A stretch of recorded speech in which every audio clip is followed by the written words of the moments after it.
Why can a child play a video game with complicated levels but has trouble adding? Welcome to Homework Aids. My name is Susan Guerrero. Working with children for 20 years, I've had to ask myself this question. Could it be the way we're teaching them and the expectations we have on them? First, we have to look at how they are taught. High expectations weigh them down, whether they put those expectations on themselves or their parents do or the teachers. Then they test and grade them on the performance in that moment. Have you ever had a moment when you totally blanked out because the pressure was too much and you can't think of the answer? Well, children go through that quite a bit, especially when being tested. What we need to look at is how they learn. Babies don't need to be forced to walk, and they aren't punished for falling. Reinforcement and accomplishment, Reinforcing the accomplishment motivates them to learn more. And as they grow older, that reinforcement is more necessary. What we need to do is help them win like a gamer, not discouraged or punished when they fail. Failing to succeed is something that they work towards. They strive even in the failure. They don't get down, put down, or even let down by it. They try even harder. Repetition improves their skills. Every time they do it again and again, they get better at it. Peers encourage them to try. I've had little sweet ones sit next to me and they'd say, "Here, you try it," and I'll mess up and they say, "That's okay, let me show you how," and then they give it back to me and say, "Okay, try it again." They're the best. There isn't one right way to succeed. They try every way until they do it. The goal is to get to the next level. It's the perfect environment. The key to gaming is coding. And how does coding work? Coding sets a player up for success. Everything from choosing an avatar to entering the next level. Finding what a child knows is like finding their avatar. They need to find out where they're at to begin with so that they can go forward, and not to put a facade over that, oh, here's where I'm at, when they really aren't, but to really find out where they're at, because that is the key to getting them to the next level. Now notice in this video I had a second grader doing a little quiz. It was like 20 math problems, very easy, and I had her timed in it. And so when she looked at it, she said, "Okay, I can do this," so put it on it. And notice, let's take a look at what's going on here. Notice she's counting with her hands and drawing circles. This is the way she's taught to add. But we don't want to correct anything there. We're just looking at what she's doing. There's no pressure or time limit. Just observe and compliment her for completing the exercises. There's no pressure.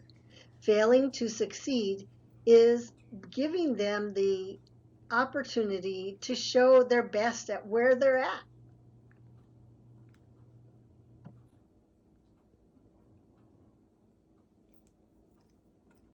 So when she finished the video, she felt good about it, and I challenged her, didn't question her or look at how long it took her. I just challenged her to a faster way to solving problems in just 5 minutes. And here's how I did it. So first of all, this is the first step in coding. It's like picking up a sword and looking at it, looking how it's made. Here's how we look at with numbers in adding. So we have a sequence here. If you notice in the sequence, there's the numbers on top are in descending order, and the numbers on the bottom are ascending order. So when they're learning what these numbers add up to, and because we want them to learn it instantaneously, so when they look at it, they see 8 plus 2, 7 plus 3, and 6 plus 4, and they're trying to memorize this. But one of the ways they can do that is in learning the code. The code is, oh, the numbers go down on top, 8, 7, 6, and the numbers that coincide with it go up, 2, 3, 4. So when they're trying to memorize, this will help them memorize it. 8 plus 2 Then they know the next one is 7 plus 3 because 7 is the next sequence and 3 is the next sequence on the bottom. So you have 8 plus 2, 7 plus 3, and 6 plus 4. That's one of the first coding. The top numbers decrease and the bottom numbers increase, and they make that connection, and they're able to understand how it works. Another thing they can do is to look at doubles and 9 plus 1. I'll get to those later. Okay, so when code number 1 is looking at descending and ascending order of the numbers and associating them together, like 8 plus 2, 7 plus 3, and 6 plus 4, now we go to the next comparison or code, and that's dropping 1 down to make it 9. So if 8 plus 2 is 10, 7 plus 2 is 9. And if 7 plus 3 is 10, 6 plus 3 is 9, and so forth. That's coding number 2. The third code is with doubles. And as I said before, we would look at this. 5 plus 5 is 10, right? So if you have 5 plus 5 is 10, and you don't know what 5 plus 4 is, you remember 5 plus 5 is 10, and you go one less, right? So that's 9. So 5 plus 5 is 10, 5 plus 4 is 9. That's your third code. Now they should be getting the hang of this. Now they're looking at clues. So if you look at this, you notice with these numbers that going forward, there are less combinations for each number than before. So with 8, we have 6 plus 2 and 5 plus 3. So when you're looking at this, here's code number 4. Instead of when you're thinking, they can think 6 plus 1 is 7 easily. When they do that, they can easily go to the next one. 6 plus 2 is 8. So if they know 6 plus 2 is 8, 5 plus 3 is 8 as well, because remember, we're doing in descending order and ascending order, so 6 to 5 and 2 to 3. So 5 plus 3 is 8 as well. The same thing with the 7 and 6 and 5. You can use a lot of different combinations, and you can encourage them to find a code to memorize. Another way of doing this is with the 3 plus 2. I think most will know 3 plus 2 equals 5. And if not, they can easily go 3 plus 1 is 4, so 3 plus 2 is 5. So 3 plus 2 is 5, the next one up is 4 plus 2, and that is 6. So now they're interchanging a lot of these different codes, and that's the way gaming goes. They start learning how to do this, swipe one way, and then swipe the other way, and pretty soon they're picking up that sword and going swish, swish without even thinking about it. That's what we want to get them to. Now we're getting them to the harder level. If you noticed in the video, the little second grader, she was okay with some of those numbers when it was easier, but when she ran out of fingers, she was having trouble, and then she started going into circles and adding up the circles that she drew. That is very time consuming, and you want quick wins for your child, because when they get a quick win, they feel so confident. So here we go to the next level at the bigger numbers. Now here we have nines. If you look at it, nines are pretty easy. If you look at the bottom number, 9 plus 1, if you see 1 minus 1 equals 0, that's the last number of the answer. So 9 plus 1 equals 10.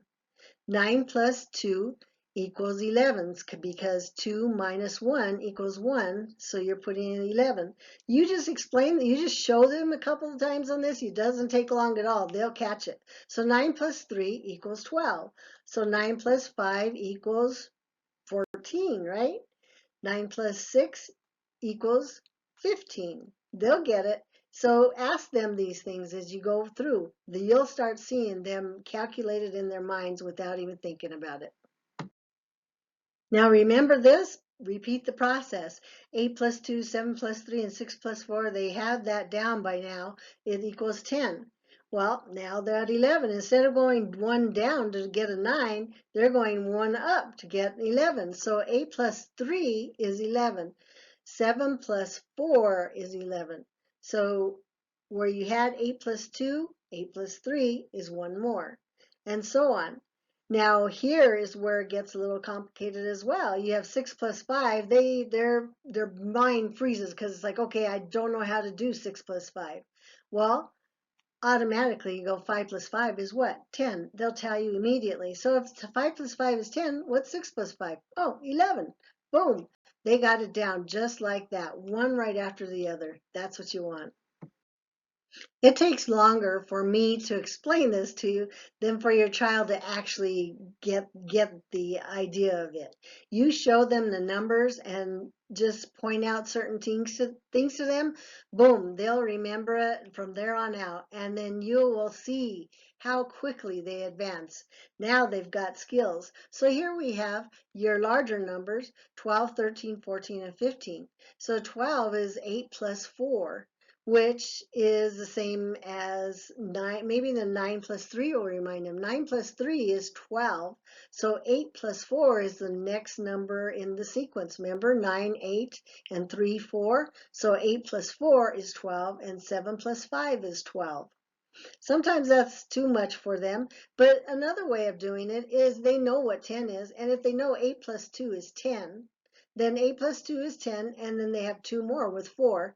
So 8 plus 2 plus 2. So that's 8 plus 2 is 10, and 2 more is 12. And then the 7 plus 5, the same thing. 5 plus 5 is 10, plus 2 more, because you have 5, 6, 7. So that's 10 plus 2 more is 12. So any way you can use to help them figure it out in their mind so they're not counting with their fingers, you'll be amazed how quickly they're able to catch on and how fast they're able to finish. So go ahead and use the different codings. I have that last page where you can look at all the different codes and go back and remind them as they go. And it's not so that they can revert back to them all the time.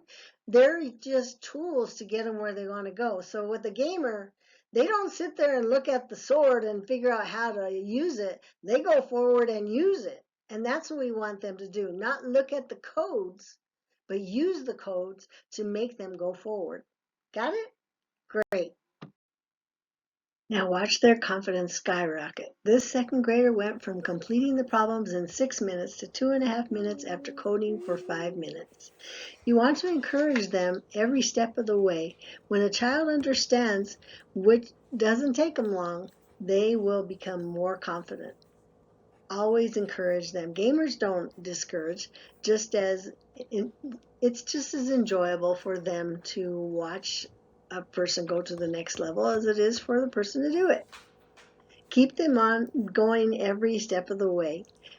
This is just the beginning. Watch for coming videos. We will have videos coming up next will be on multiplication. Some of these kids really struggle with it, and we have this 5-minute exercises just as we do here.